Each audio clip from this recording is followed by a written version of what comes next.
नमस्कार दोस्तों, आज मैं आप लोगों को सरसों फसल के अंदर जब अपन पहली सिंचाई करते हैं उस समय कौन कौन सी सावधानियां बरतनी, साथ ही साथ दोस्तों उसमें अपन को कौन कौन से खाद उर्वरक यूज करने हैं जिससे कि हमारी फसल है वो ज्यादा से ज्यादा उत्पादन उससे लिया जा सके। आप लोगों को बता देता हूं कि सन 2021 में अगर किसी फसल ने किसानों को सबसे ज्यादा अपनी ओर आकर्षित किया है तो वो सरसों का फसल है। तो सरसों मैं आप लोगों को दिखा रहा हूं, ये जो सरसों है दोस्तों, इसमें हम अपनी पहली सिंचाई इस अवस्था में कर रहे हैं। अभी इसको आज बुए हुए लगभग 32 या 33 दिन के लगभग हो चुके हैं और इसकी ग्रोथ है सरसों की बहुत अच्छी शानदार तरीके से है। बस थोड़ा सा इसके अंदर यह जरूर है कि अब की बार जब हमने बुआई की तो इसमें गहरी बुआई हो गई, तो अब भी कोई बात नहीं, इसको धीरे धीरे अपन इनमें से कुछ छीदी कर लेंगे, मतलब दूर दूर इनके अंदर कर लेंगे, कुछ निकाल लेंगे इनमें से उखाड़ के और पशुओं के लिए चारे में इसको यूज में ले लेंगे। बाकी इनकी एक जो सही दूरी होती है वहां पे इनको छोड़ देंगे, क्योंकि मैं बता देता हूं आप लोगों को, ज्यादा अगर ये गहरी ज्यादा सघन होगी तो आगे जब ओस आएगी सुबह के टाइम में, रात में जब कोहरा पड़ेगा उस टाइम में ज्यादा सघन होने के कारण हवा इनमें से पार नहीं हो पाएगी, तो इसके अंदर फंगस लगने की बहुत ज्यादा चांसेस बढ़ जाएंगे। तो फंगस से बचाने के लिए अपन को क्या करना है,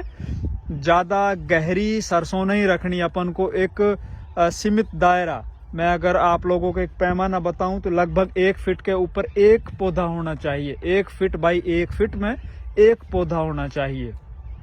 उससे पौधा है वो अच्छे से ग्रोथ कर पाएगा, उसका जो तना है वो काफी मोटा हो पाएगा। आगे जब उसकी ग्रोथ होगी तो उतनी ही ज्यादा उसमें से नई शाखाएं निकलेंगी, नई शाखाएं ज्यादा निकलेंगी तो ज्यादा उनमें फलियां बनेंगी, ज्यादा फलियां बनेंगी तो ज्यादा दाने भरेंगे। तो आप लोगों को पता है दानों का ही खेल है, जितने ज्यादा दाने अपने खेतों से निकलेंगे उतना ही ज्यादा हमारा उत्पादन होगा। अब बात करते हैं दोस्तों इसमें खाद उर्वरक इस वक्त हमें कौन कौन से देने हैं। तो सरसों की फसल के अंदर देखिए, सरसों 2 तरीकों से बिकती है। बाजार में ज्यादा रेट लेने के लिए हमारी सरसों के अंदर एक तो तेल की जो मात्रा है वो 42% होनी चाहिए, जिससे कि आपको हाईयर जो रेट होते हैं मंडियों में, सबसे ऊंचे रेट होते हैं, वो मिल पाएंगे। मतलब 42% कंडीशन के लिए हमारी सरसों में सल्फर की बहुत ज्यादा अहम भूमिका होती है। तो सरसों फसल के अंदर सल्फर हमें जरूर यूज करना चाहिए। सल्फर हम जब बुआई कर रहे होते हैं अपनी फसल के अंदर, आखिरी जुताई करते वक्त जब हम खाद बेसल डोज में डाल रहे होते हैं उस वक्त हमें सल्फर दे देना चाहिए, लगभग 3 से 5 किलो पर एकड़ के हिसाब से। दूसरा दोस्तों, सल्फर का दूसरा सोर्स जो सिंगल सुपर फास्फेट जो खाद होता है, सरसों के अंदर बहुत ही शानदार इसके रिजल्ट देखे गए हैं। मैं आप लोगों को बताऊं, हम सरसों बहुत सालों से लगाते आ रहे हैं अपने खेतों के अंदर, और हम अलवर से बिलोंग करते हैं। तो अलवर भरतपुर पूरे देश के अंदर सबसे ज्यादा प्रोडक्शन देने वाले 2 जिले हैं, और पूरे देश में आधी से ज्यादा सरसों की जो पैदावार है वो राजस्थान से होकर निकलती है। राजस्थान में जो सबसे ज्यादा पैदावार होती है वो अलवर और भरतपुर जिलों में होती है। यहाँ पे सरसों में सबसे ज्यादा तेल की मात्रा भी होती है, और देश की सबसे बड़ी सबसे ज्यादा ऑयल मिल जितनी भी हैं, जितनी भी तेल मिल हैं, वो सभी अलवर भरतपुर में है। तो सिंगल सुपर फास्फेट जिन खेतों के अंदर डाला गया था, डीएपी डालने वाले खेतों की अपेक्षा सिंगल सुपर फास्फेट वाले खेतों के अंदर ज्यादा उत्पादन देखने को मिला है। तो वो यही वजह होती है कि सिंगल सुपर फास्फेट के अंदर भी सल्फर की मात्रा होती है, साथ ही कैल्शियम की मात्रा होती है। और आजकल तो सिंगल सुपर फास्फेट है ना, वो जिंकेटेड भी आ रहे हैं, कुछ और भी आ रहे हैं, तो काफी इनके अंदर दिन प्रतिदिन तब्दीलियां आती जा रही है। नई नई कंपनियां इनके अंदर कुछ एक्स्ट्रा एडेड करके दे रही है। चूंकि हमारे देश के अंदर अभी डीएपी की किल्लत है, तो आप जब आप पहली सिंचाई कर रहे होते हो उस टाइम पे भी आप सिंगल सुपर फास्फेट सूखे खेत में फेंक के ऊपर से आप उसमें सिंचाई कर दो, जिससे कि वो जो आपके दाने हैं सिंगल सुपर फास्फेट के वो नीचे चले जाएंगे। साथ ही अब बात करते हैं नाइट्रोजन। नाइट्रोजन भी बहुत ज्यादा अहम भूमिका अदा करती किसी भी फसल की वेजिटेटिव ग्रोथ के लिए। जो वानस्पतिक वृद्धि होती है उसकी प्राइमरी स्टेज होती है, चाहे वो सरसों की फसल हो या कोई दूसरी फसल हो।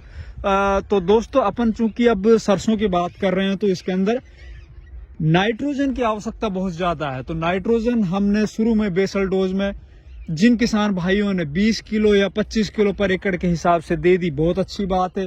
अगर आप नहीं दे पाए उस वक्त बेसल डोज में, तो आप जब पहले सिंचाई कर रहे हो उस वक्त लगभग 1 बैग पर एकड़ के हिसाब से अपने खेतों के अंदर बुरकाव करके ऊपर से सिंचाई करो, या फिर आप सिंचाई करने के बाद उसमें दूसरे या तीसरे दिन जैसे ही आप खेतों के अंदर जा सको उस टाइम पे ऊपर से फेंक दो। आपका जो नाइट्रोजन है वो बहुत अच्छे से पौधा ग्रहण कर लेगा। अब बात करते हैं दोस्तों इसके अंदर आगे क्या करना है। देखिए, नाइट्रोजन हमने दे दिया, फॉस्फोरस हमने दे दिया, कैल्शियम हमने सिंगल सुपर फास्फेट की वजह सिंगल सुपर फास्फेट के साथ चला गया, साथ ही सल्फर की भी पूर्ति होगी। अब हमारे कुछ खेतों के अंदर अपन देखते हैं कि पीलापन होता है पौधों में, तो पीलापन के लिए दोस्तों आप जिंक यूज कर सकते हो।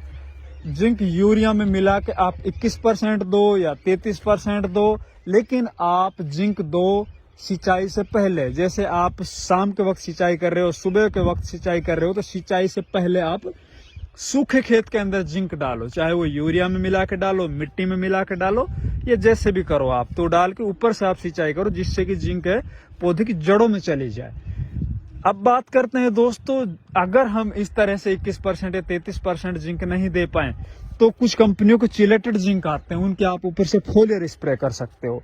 वो आप सिंचाई करने के बाद जब आपके खेतों के अंदर अच्छे से नमी हो।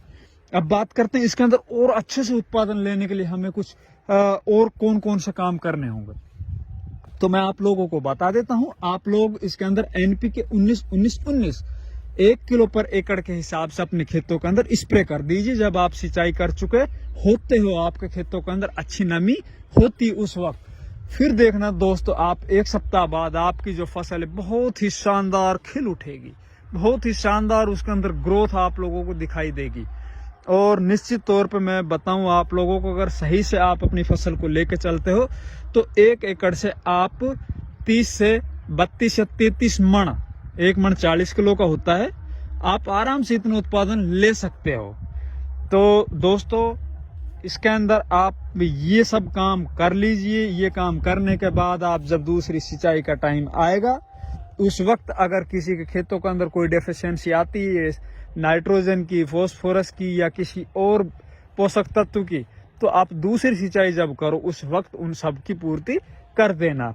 साथ ही दोस्तों आगे जैसे जैसे पौधा बढ़ता जाएगा, आप लगभग ये पहले सिंचाई करने के 20 या 25 दिन बाद इसमें एक फंजीसाइड का स्प्रे भी कर दीजिए, जिससे कि इसके अंदर जो व्हाइट रस्ट की प्रॉब्लम आती है, जो जिनका तना गड़ जाता है, वो समस्या नहीं आ पाएगी। वो आगे आप लोगों की ये सब जानकारियां हम देते रहेंगे। धन्यवाद। आप ये जरूर कर सकते हो, हमारे पेज को लाइक और हमारे पेज को फॉलो जरूर कर सकते हो। आपको अलग अलग फसलों पर अलग अलग जानकारियां लगातार मिलती रहेगी। धन्यवाद दोस्तों।